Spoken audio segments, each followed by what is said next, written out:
صوبہ خیبر پختونخوا کے دارالخلافہ پشاور میں نکاسی آب کے انتظامات انتہائی ناقص ہیں، جس سے اندرون شہر اور مضافاتی علاقوں کی صورتحال ابتر ہوتی جا رہی ہے۔ شہر کی بڑھتی آبادی کے ساتھ شہر میں سہولیات زندگی ناپید ہیں۔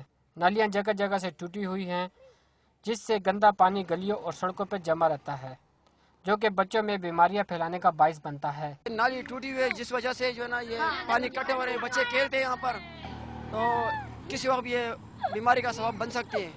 تو مہربانی حکومت سے گزارش ہے کہ یہ ٹھیک کروا دیں۔ اندرون شہر سے گزرے شاہی کٹا کے گندے پانی سے گرد و پیش کی آبادی کو کئی مسائل کا سامنا ہے۔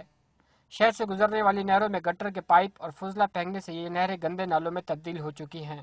گورنمنٹ کو چاہیے کہ یہاں پہ صفائی ہونی چاہیے۔ یہ پانی جو ہے یہاں پہ گندا آ رہا ہے نالیوں سے، پائپوں میں، اس کے ذریعے بہت ہی صفائی نہیں ہو رہی ہے۔ حکومت کو چاہیے کہ ان پہ کوئی توجہ دے۔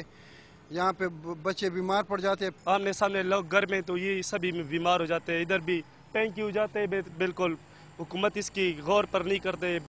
شہر کے اندر پینے کے صاف پانی کی فراہمی کے لیے بچھائے گئے پائپ بھی ان نالوں سے گزرتے ہیں، جس سے شہری گندا اور آلودہ پانی پینے پر مجبور ہیں۔ ہمارا بھائی جان یہ تکلیف ہے کہ نالیوں میں جو ہے نا وہ پیپے ہے وہ بھی پٹے ہوئے ہیں، اور لوگ جو ہے نا ان پر کوئی خیال نہیں رکھتے، بلکہ یہ ٹویل بھی ہے، ٹویل ان کا 2 سال ہوا ہے کہ ایسے ہی پڑا ہے۔ یہ آئندہ کے لیے جب بھی بنائے گا تو الیکشن جیت کر بنائے گا، ایسے نہیں بناتے۔ آئے روز شہر میں سیوریج لائن بچھانے کے نام پر توڑ پھوڑ جاری رہتی ہے، مگر پشاور جو کبھی پھولوں کا شہر تھا اب گندے نالوں کی ہماجگاہ بن چکا ہے، جو اداروں کی نااہلی کا منہ بولتا ثبوت ہے۔ آفتاب احمد، ڈان نیوز، پشاور۔